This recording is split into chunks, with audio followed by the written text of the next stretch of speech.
आज के इस वीडियो में हम क्लास 12th मैथमेटिक्स का जो चैप्टर है डिटरमिनेंट सारणी का मोस्ट इम्पोर्टेंट एक्सरसाइज 4.2 करेंगे। उससे पहले बेटा हमें ये जानना बहुत जरूरी है सारणिकों के गुणधर्म प्रॉपर्टीज ऑफ डिटरमिनेंट्स को अगर हम जान गए तो क्वेश्चंस करना हमारे लिए आसान हो जाएगा। और इस टॉपिक से एक क्वेश्चन 100% आपके बोर्ड एग्जाम में आएगा। ये मैं लिख के देता हूँ, या तो 4 नंबर में आएगा या फिर बड़े नंबर 6 नंबर या फिर 5 नंबर में आएगा ही आएगा। मतलब एक क्वेश्चन 4 या 6 नंबर में आना फिक्स है, हर बार आता है। तो क्या करेंगे बच्चों, जो सबसे पहले हम इसकी जो गुणधर्म है प्रॉपर्टीज है उनको जानेंगे, सीखेंगे। प्रॉपर्टीज को प्रूफ करने के लिए नहीं आता है तो आपको प्रूफ सीखने की कोई जरूरत नहीं है, बस प्रॉपर्टी को सीखो वही बहुत है। ठीक, प्रॉपर्टी को जानो समझो और उसके बाद क्वेश्चन इंपॉर्टेंट है, क्वेश्चन आते हैं एग्जाम में। सो बेटा पहला प्रॉपर्टी क्या बोल रहा है, किसी सारणिक का मान इसकी पंक्तियों और स्तंभों के परस्पर परिवर्तित करने पर अपरिवर्तित रहता है। ठीक है, जैसे क्या कह रहा है कि अगर आपके पास कोई सारणिक है, सारणिक को ना हम इस चिन्ह से प्रदर्शित कर देते हैं। अगर आपके पास कोई सारणिक है, सपोज करो 2 3 5 1 है। ठीक है, अब इसका तुम मान निकालोगे। अगर इसका मान निकालेंगे 2 1 कम 2 माइनस 3 5 15, तो ये आ जाएगा माइनस के 13। ठीक है, अब इसको मैंने चेंज कर दिया है, डैश लिख दिया, तो ये आपको पता है जो रो होता है वो कॉलम बन जाएगा। इंटरचेंज कर दिया। अब इसका मान निकाल के मैं दिखाता हूं। 2 1 कम 2 5 3 15, तो ये भी आ गया माइनस के 13। ये सारणिक और ये सारणिक अलग है। आपको देखो यहाँ 2 3 है, यहाँ 2 5 है, लेकिन दोनों के मान सेम आ रहे हैं। ठीक है, लेकिन पहला गुणधर्म यही कहता है कि अगर किसी सारणिक का मान इसकी पंक्तियों और स्तंभों के परस्पर परिवर्तित करने पर अपरिवर्तित रहता है। तो अगर किसी सारणिक का अगर हम उसका ट्रांसपोज ले लें, ठीक है, परिवर्त ले लें, तो उनके मानों पे कोई प्रभाव नहीं पड़ता है। ठीक है, तो हम इंटरचेंज कर सकते हैं इस प्रॉपर्टी का यूज करके। ठीक, अब आते हैं प्रॉपर्टी नंबर 2 में। कहते हैं यदि एक सारणिक की कोई 2 पंक्तियों को परस्पर परिवर्तित कर दिया जाता है तब सारणिक का चिन्ह परिवर्तित हो जाता है। ठीक है, इसका मतलब समझिए, सारणिक का चिन्ह परिवर्तित हो जाता है। इसका मतलब क्या है, जैसे नंबर 2 प्रॉपर्टी को मैं आपको समझा रहा हूं, समझना ज्यादा जरूरी है। ठीक है, समझना ज्यादा जरूरी है। एक मेरे पास सारणिक है, मैंने लिख दिया A1 B1 C1, A2 B2 C2, A3 B3 C3। मैंने किया कुछ इंटरचेंज किया कि R1 और R2 को मैंने क्या कर दिया, इंटरचेंज कर दिया। तो जब मैं R2 को R1 में ले जाऊंगा, A2 B2 ये C2 हो जाएगा, और A1 B1 ये C1 हो गया, और नीचे वाला तो वैसे का वैसे ही रहा। मतलब जितनी बार बदलोगे उतनी बार माइनस सामने आ जाएगा। एक बार बदला चिन्ह सब कुछ वही रहेगा, लेकिन चिन्ह माइनस का लग जाएगा। ठीक है, ये कहता है अगर मैं फिर से इंटरचेंज करूंगा फिर से माइनस लग जाएगा, माइनस माइनस फिर प्लस हो जाएगा। आई बात समझ में बेटा? तो समझना ज्यादा जरूरी है, इंपॉर्टेंट। ठीक है, अगर आप ये चीज करके देखोगे, मतलब एक को अगर बदलने, सबको नहीं बदला हमने, एक को इंटरचेंज किया आपस में, तो मान में कोई परिवर्तन नहीं। अगर इसका मान, सपोज करो इसका मान 5 आ रहा है, तो इसका मान माइनस के 5 आएगा। ठीक है, आई बस समझ में? चलिए अगले आते हैं, अगले गुणधर्म पे आ जाओ। अगली प्रॉपर्टी क्या कह रही है हमें, यदि एक सारणिक की कोई 2 पंक्तियां समान है तो सारणिक का मान 0 होता है, पंक्तियां हो या फिर स्तंभ हो। देखो मैं आपको बताता हूं, देखो बेटा तीसरी प्रॉपर्टी क्या कहती है, अगर आपके पास कोई सारणिक है, जैसे कि ये 1 2 3 1 2 3, और यहाँ कुछ भी लिख दो 6 7 8, या फिर और एक लिख देता हूं 2 1 3 2 1 3 0 0 1, या 10 20 है, कुछ भी लिख दो। ठीक है, मैंने दो अलग अलग लिए। इसमें क्या है बेटा, ये वाली रो और ये वाली रो R1 R2, और इसमें देखो बेटा कॉलम C1 और कॉलम ये वाला C1 और C2 ये आपस में बराबर है। किसी भी सारणिक में अगर दो रो या फिर दो कॉलम आपस में बराबर हो जाते हैं तो उनका मान हमेशा 0 होता है, उनका मान हमेशा 0 होता है। तुम चाहो तो इस बात को देख सकते हो। कैसे बेटा, इसको खोल सकते हो। 4.1 में मैंने खोलना सिखाया है। आप अगर इसको खोलोगे और इसको देखोगे तो इसका मान 0 आएगा, इसका मान भी 0 आएगा। खोलना सिखा रखा है ना मैंने। अगर खोलने की बात करें तो 4.1 आपने देखा होगा, +1 इसके गुणा इसके साथ होते हैं 2 × 16 7 × 21, ठीक है।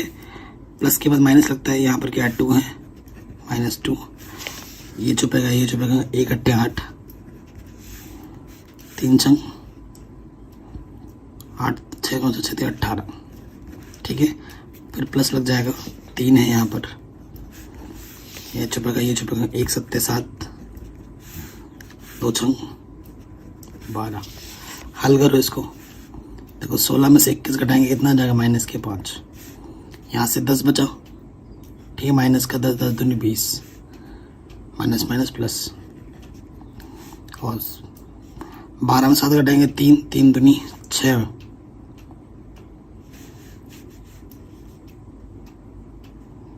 12 में से 7 घटाएंगे ना तो 5 आएगा, -5 5 × 15 -, तो देखो बेटा -20 + 20, तो ये आ गया 0, आ गया 0। अब ऐसे ही इसको खोलोगे तो इसका मान भी क्या आ जाएगा 0। तो मैंने आपको करके भी दिखा दिया कि 0 कैसे आता है, क्यों आता है। समझ में गया बेटा। तीसरी प्रॉपर्टी इसका बहुत यूज होगा। तो अगर दो रो, किसी सारणिक में दो रो या फिर दो कॉलम आपस में बराबर होते हैं तो उस सारणिक का मान क्या होता है बेटा, 0 होता है। आई गई बात समझ में, ये भी हो गया। आगे बढ़ते हैं। गुणधर्म नंबर 4 बहुत इंपॉर्टेंट है। क्या बोल रहे, यदि एक सारणिक के किसी एक पंक्ति अथवा स्तंभ के प्रत्येक अवयव को एक अचर k से गुणा करते हैं तो उसका मान भी k से गुणित हो जाता है, उसका मान भी k से गुणित हो जाता है।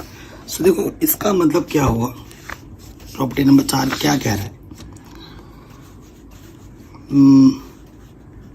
प्रॉपर्टी नंबर 4 को एग्जाम्पल से समझते हैं। सपोज करो हमारे पास एक सारणिक है, ठीक है, हमारे पास एक सारणिक है, जैसे कि सपोज करो 2 1 3 1 2 4 6 8 7, ये हमारे पास एक सारणिक है। मैंने किया इस पंक्ति में, ये जो R1 है ना, मैंने क्या किया, R1 में हर एक पद में 2 से गुणा कर दिया, ठीक है। मैं लिख के दिखाता हूं, बाकी तो सब कुछ वैसे ही रहा, ठीक है। हर एक पद को मैंने क्या कर दिया बेटा, 2 से गुणा कर दिया।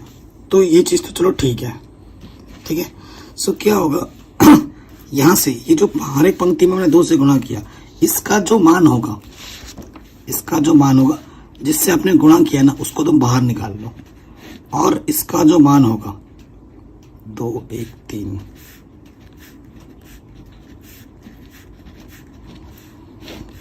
ठीक है। कह रहे हैं अगर किसी रो में या फिर किसी कॉलम में अगर किसी एक संख्या से गुणा करते हो तो तुम उस चीज को बाहर निकाल सकते हो उभयनिष्ठ के तौर पर। ये इसका सिंप्लीफाई होता है इस गुणधर्म का। आया बेटा समझ में। ये 2 है, 2 से मैंने सब में गुणा किया, ये 2 मेरा अब देखो बाहर भी आ गया। यही बोल रहे इसका जो मान होगा और जो मान आया है उसको 2 से गुणा करोगे, या फिर इसका जो मान होगा वो आपस में बराबर होगा, ठीक है। जिस किसी रो में या जिस किसी कॉलम में अगर किसी संख्या से गुणा करते उसको तुम बाहर निकाल सकते हो, ये बोलता है गुणधर्म नंबर 4, ठीक है। इन शॉर्ट ये देखो, ये चीज यहाँ लिखा हुआ है, ये k से हमने गुणा किया, इस k को फिर तीनों में से बाहर आ गया और फिर ये अंदर ये बचा, ये गुणधर्म नंबर 4 है। ठीक है, अब आते हैं गुणधर्म नंबर 5 में। आगे के जितने भी क्वेश्चन है बेटा इन्हीं से ही हल होंगे, ध्यान रखना है, तभी ये बहुत ज्यादा जरूरी है, आराम से समझ जो इनको। देखो कुछ टिप्पणी यहाँ लिखा हुआ है, उसको हम थोड़ा पढ़ लेते हैं। क्या रखे गुणधर्म नंबर 4 के लिए बोल रहे हैं, इस गुणधर्म के अनुसार हम एक सारणी के किसी एक पंक्ति या स्तंभों से सार्वभौमिक गुणनखंड बाहर निकाल सकते हैं, जो मैं आपको बोल रहा था। ठीक है, कॉमन निकाल सकते हैं अगर किसी में कुछ गुणज के रूप में है तो। यदि एक सारणी की किन्हीं दो पंक्तियां के संगत अवयवी समानुपाती हैं तो उसका मान 0 होता है। ये तो हमने पहले ही पढ़ रखा है। ठीक है, जैसे कि ये 17 3 6 17 3 6 दो रो बराबर आ गए तो इसका मान क्या हो जाएगा बेटा 0। ठीक है, ये तो हमने पहले ही पढ़ रखा है। 5वें गुणधर्म में आते हैं। यदि एक सारणी की एक पंक्ति या स्तंभ के कुछ या सभी अवयव दो या अधिक पदों के योगफल के रूप में व्यक्त हों तो सारणी को दो या अधिक सारणिकों के योगफल के रूप में व्यक्त किया जा सकता है। ठीक है, अधिक पदों के रूप में इसे हम क्या कर सकते हैं, व्यक्त कर सकते हैं। सो देखो बेटा उदाहरण से ही चीजों को समझ में आते हैं। ये उदाहरण है a1 plus lambda 1, a2 plus lambda 2, a3 plus lambda 3। ये प्लस में है, बाकी इसके नीचे के जो पद हैं वो सिंगल सिंगल है। तो इस सारणिक को हम दो सारणिक के योगफल के रूप में लिख सकते हैं। देखो बेटा जुड़ा क्या है बेटा, लैम्डा 1 लैम्डा 2 और लैम्डा 3 जुड़ा है। ठीक है, ये चीज जुड़ी है, ये चीज जुड़ी है, नीचे सेम टू सेम है, नीचे सिंगल है, तो इन दोनों सारणिकों में ये चीज सेम रखनी है। जो सिंगल है उसको सेम रखना है। प्लस है यहाँ पर तो यहाँ बीच में प्लस का चिन्ह आएगा। यहाँ a1 a2 a3 है, a1 a2 a3, इधर से क्या है lambda 1 lambda 2 lambda 3, lambda 1 lambda 2 lambda 3। तो इस तरीके से तोड़ के लिख सकते हैं, तोड़ के जोड़ के लिख सकते हैं। तो इसका मान जो होगा और इसको हल करके जो मान आएगा वो बराबर आएगा। ठीक है, अभी तो समझो क्वेश्चन जब हम करेंगे अभी तो और मजा आएगा, सीखेंगे और क्वेश्चन हो जाएंगे इससे।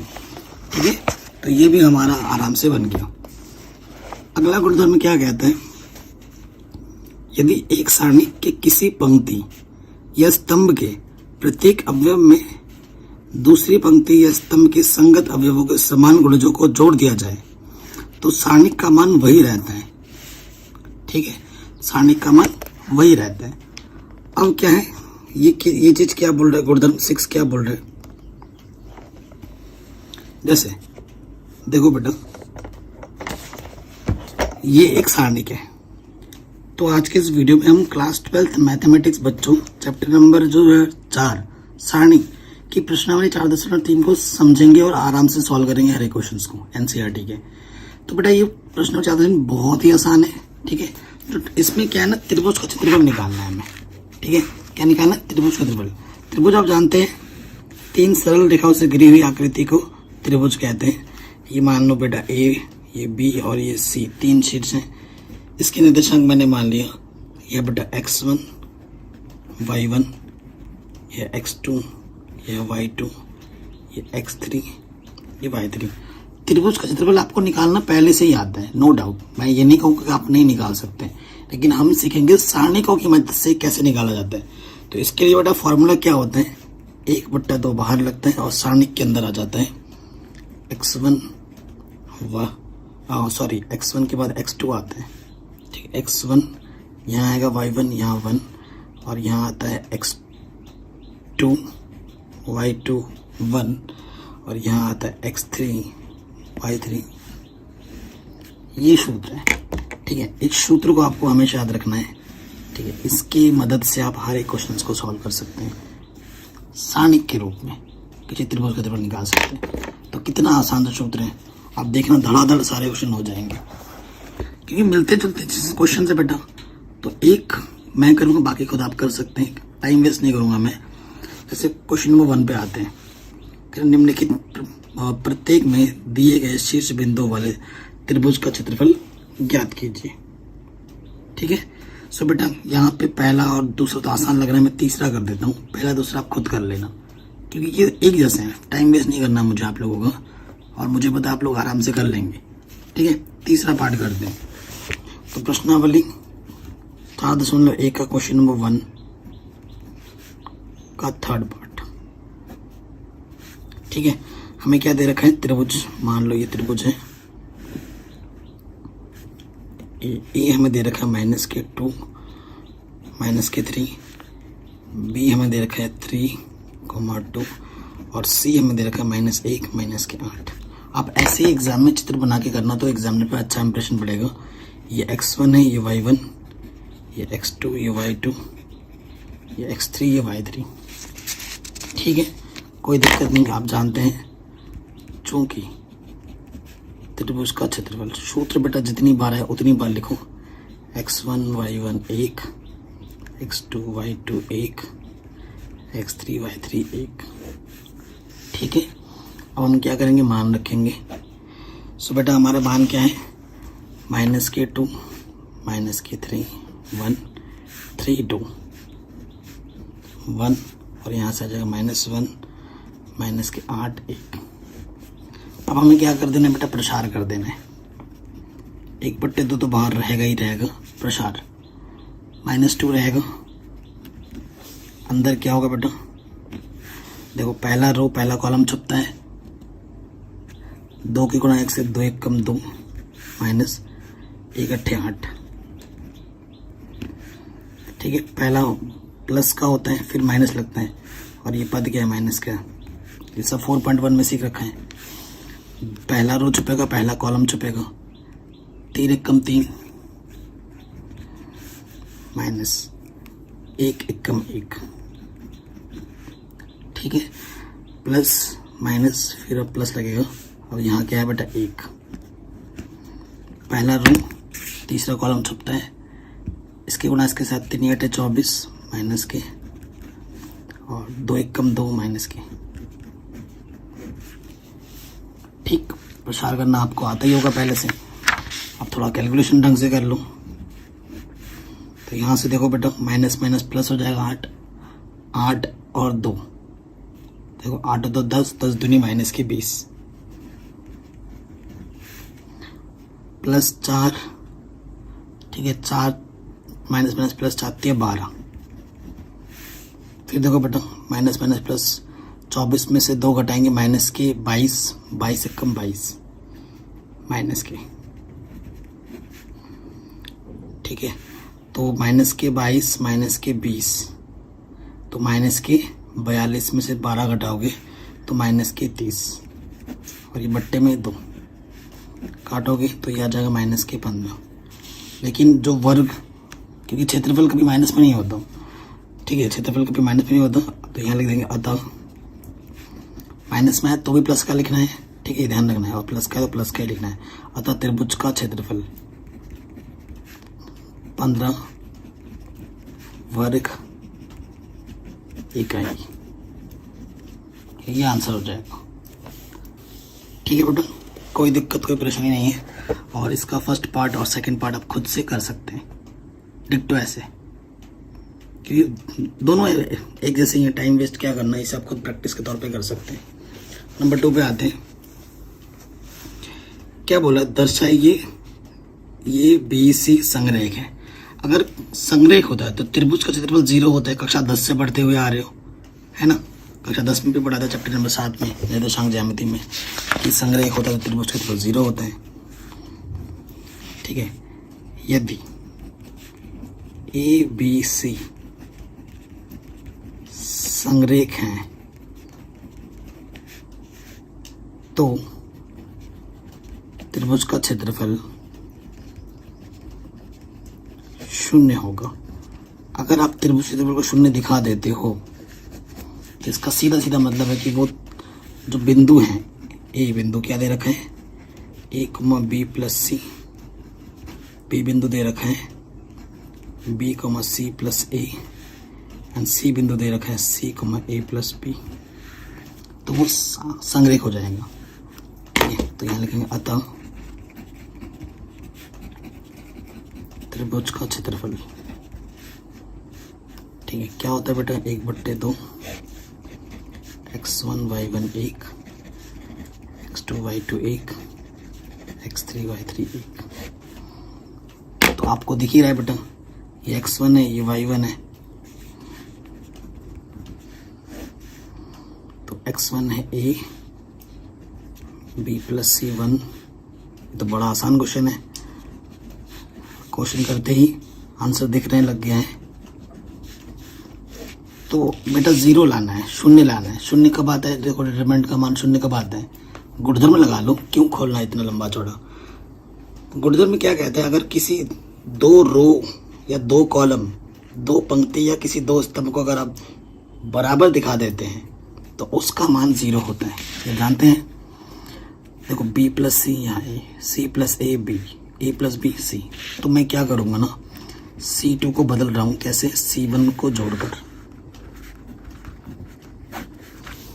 तो इसको तो मैंने नहीं बदला और मैंने इसको भी नहीं बदला, परंतु इसमें ये जोड़ रहा हूँ।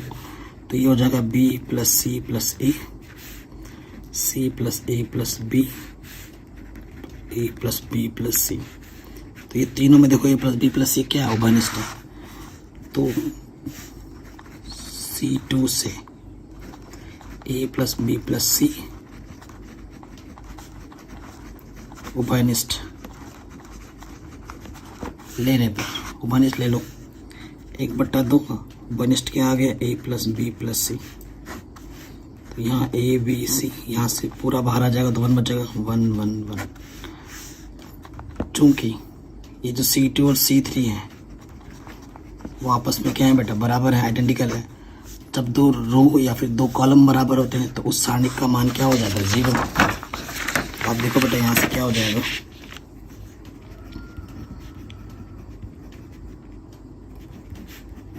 इस सारणी का मान जीरो हो जाएगा, तो ये पूरा जीरो हो जाएगा।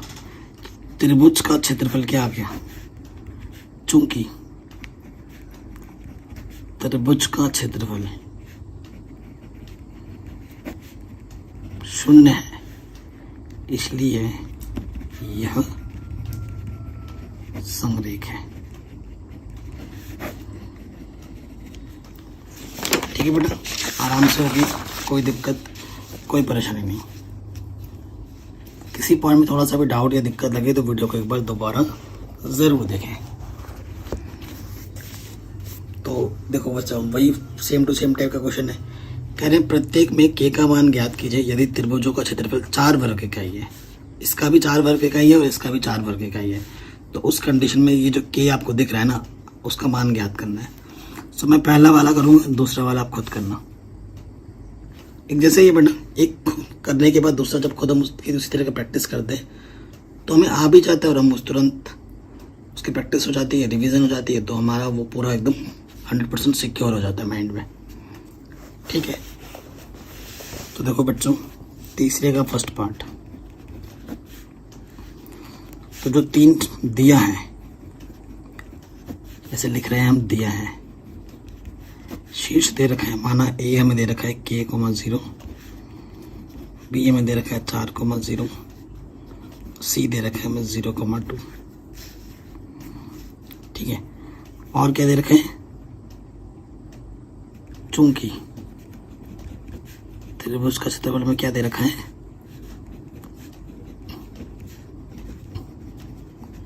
4 वर्ग इकाई, ये हमें दे रखा है। अब त्रिभुज का क्षेत्रफल सूत्र क्या होता है? 1/2 x1 y1 1, x2 y2 1, x3 y3 1, यही होता है ना। अब हम क्या करेंगे? मान रख देंगे। ठीक है, सो यहाँ से 1/2 x1 k,0,1, यहाँ से 4,0,1, 0,2,1। क्या कर दो बेटा? प्रसारित कर दो। 1/2 के पहली रो छपेगी, पहली कॉलम छपेगी, पहले प्लस होता है। 0 गुणा 1 0, 1 दूनी 2, प्लस के बाद माइनस आता है, क्या है? 0 है। अंदर कुछ भी आए उससे में लेना देना ही नहीं है, बट दिखाना है। इसको छुपाएंगे, 4 एकम 4, 1 गुणा 0 0 हो जाएगा, प्लस माइनस फिर आता है प्लस, यहाँ क्या है संख्या 1, ये छुपेगी 4 दूनी 8, 0 गुणा 0 0,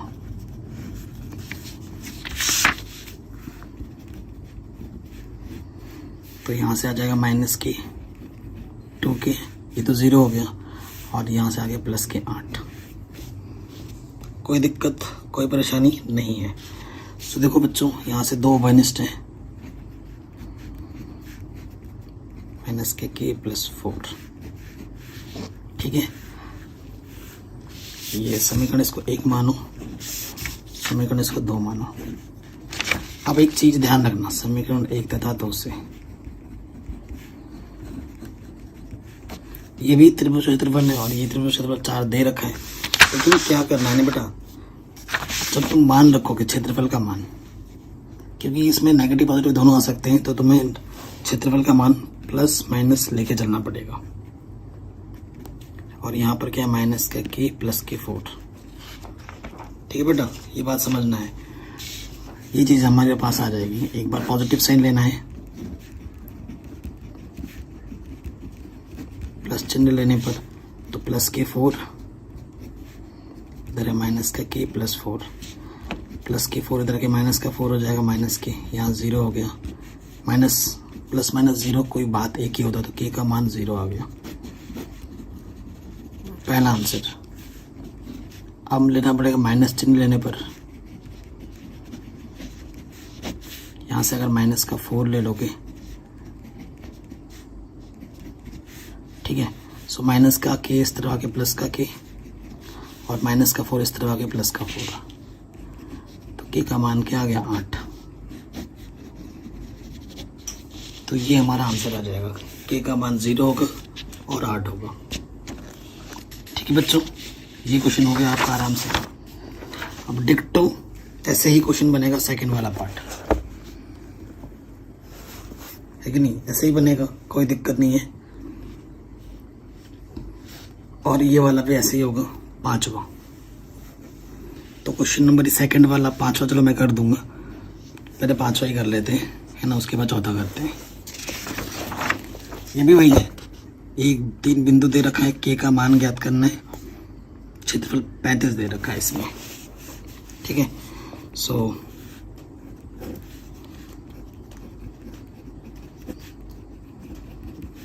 दिया है, बिंदु क्या दे रखा है 2,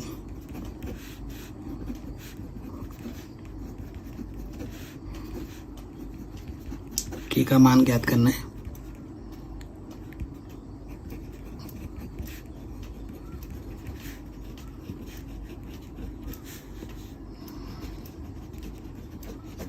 ठीक है, ये दे रखा है। आपको पता है क्या होता है त्रिभुज का क्षेत्रफल, वो होता है 1/2, x1 y1 1, x2 y2 1, x3 y3 1, है ना। तो ये निकालते हैं, x1 के 2 -6 1 5 4 1 के 4 1, ठीक है। फिर से वही क्या कर दो, प्रसारित कर दो।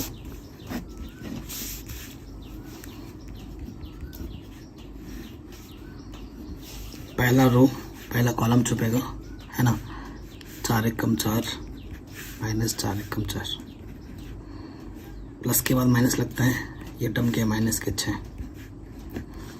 पहला रो दूसरा कॉलम 5 एकम 5 के एकम के, प्लस माइनस फिर प्लस, यहाँ 1। तीसरा कॉलम छुपेगा 5 चौक 20 और 4 के। सरल करते हैं, ये तो 0 हो गया, नेगेटिव नेगेटिव पॉजिटिव, 6 से अंदर मल्टीप्लाई करेंगे, 6 5 30 माइनस के 6 के।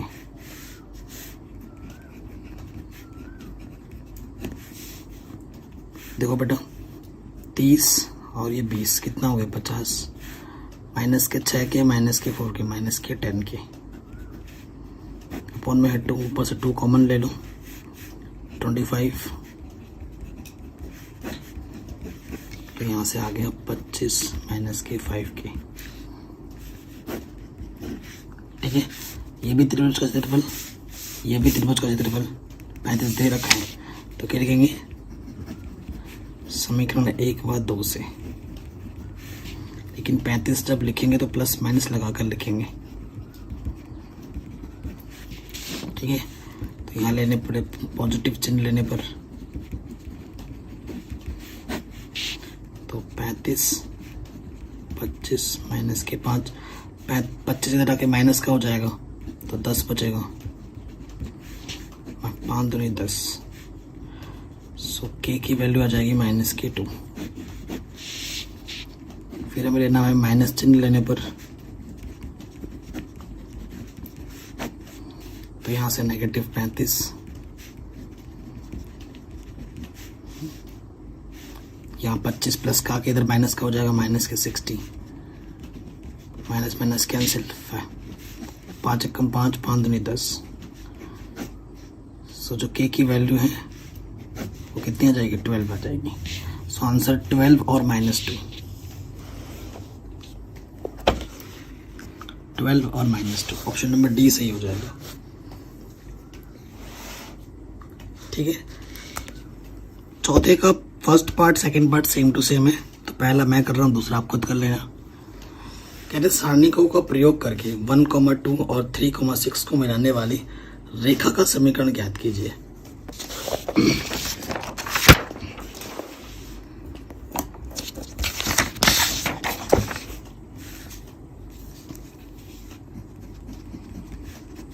दो पॉइंट है, एक पॉइंट है 1, 2 और दूसरा पॉइंट क्या है बेटा 9, 3।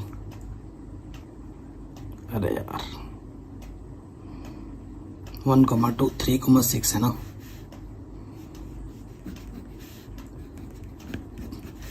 नजर हटी इधर से उधर, दुर्घटना घटी है ना। ये दो पॉइंट को मिलाने वाली रेखा, ये पॉइंट ए मान लो इसको, इसको पॉइंट बी मान लो। ठीक है, इसके कहीं पर एक पॉइंट मान लेते हैं और एक पॉइंट, 3 पॉइंट लेने होते हैं। एक पॉइंट मैंने मान लिया, वो पॉइंट है x, y। ठीक है, माना कोई पॉइंट x, y इस पर है। ठीक है, ये जाके समझ में। तो ये लाइन है और लाइन है, 3 बिंदु हैं, तो ये संरेख हुए, और संरेख होने पर त्रिभुज का क्षेत्रफल क्या होता है बेटा 0 होता है। इसको C मान लो, चूंकि A B C संरेख है, इसलिए त्रिभुज का क्षेत्रफल क्या होगा बेटा 0 होगा। ठीक है, सो क्या होगा बेटा 1/2 x1 y1 1, x2 y2 1, x3 y3 1, इसका मान क्या होगा बेटा 0 होगा। ठीक है, सो क्या है बेटा, तो मैं क्या करता हूँ इसको x, अब मैंने आपको गुणधर्म पता है, अगर आप रो को ऊपर नीचे करोगे, एक रो को ऊपर नीचे करोगे तो उसका मान में कोई फर्क नहीं पड़ता। ये आपने गुणधर्म में सीख रखा है 4.2 में, है ना। देखो बेटा मैं क्या कर रहा हूँ, एक्स वाई को पहले रख रहा हूँ यहाँ पर, कोई फर्क नहीं पड़ेगा, वैसे किसी को भी आगे पीछे रख सकते हो। फिर मैं यहाँ पर रख रहा हूँ 1 2, यहाँ 1, और फिर मैं रख रहा हूँ 3 6 1। ठीक है, अब क्या कर देना, प्रसार कर देना है बस। इधर तो 0 है, यहाँ से क्या जाएगा बेटा x, पहला रो पहला कॉलम छुपेगा, 2 1 कम 2, 6 1 कम 6, प्लस के बाद क्या था माइनस y, पहला रो दूसरा कॉलम छुपेगा, 1 1 कम 1, 1 3 3, प्लस माइनस फिर से प्लस 1, पहला रो तीसरा कॉलम 1 गुणा 6 6, 2 3 6, तो ये तो बेटा 0 हो गया, काम खत्म उसका। यहाँ से 2 में से 6 घटेंगे, माइनस के 4x, और यहाँ से माइनस माइनस माइनस प्लस के 2y, और ये तो 0 हो गया, तो यहाँ से 2 ओवरनिस्ट है, माइनस के 2x प्लस वाई अपॉन में 2 से 2 कैंसिल, सो आंसर आएगा माइनस के 2 प्लस वाई बराबर 0 है, या इसको लिख सकते हैं 2x माइनस वाई बराबर 0। ठीक है, ये हमारा आंसर है। तो बिल्कुल इसी की तरह से हमारा सेकंड पार्ट होगा, इसे भी आप खुद कर सकते हैं। ठीक, और मुझे कमेंट करके आंसर बताएं कि कितना आ रहा है। तो इस तरीके से हमारा 4.3 पूरा आराम से हो गया। जो क्वेश्चन एक आध छोड़े हैं मैंने बेटा, वो आपकी प्रैक्टिस के लिए छोड़े हैं, क्योंकि मिलते जुलते हैं। करूँगा तो मेरा तो वीडियो लंबा बन जाएगा, मेरे ही बल्ले बल्ले हैं, मेरा वॉच टाइम बढ़ेगा, मेरे को 1-2 ऐड भी ज़्यादा आ सकते हैं, लेकिन मैं ऐसा नहीं सोचता। लेकिन आप ट्राई करना, आपका समय बचे, ये मेरे ज़्यादा इंपॉर्टेंट है। तो वीडियो को कर दो लाइक, डिस्क्रिप्शन को जरूर चेक करना, और चैनल बनाए तो बेटा सब्सक्राइब कर लो। और मिलते हैं नेक्स्ट वीडियो में।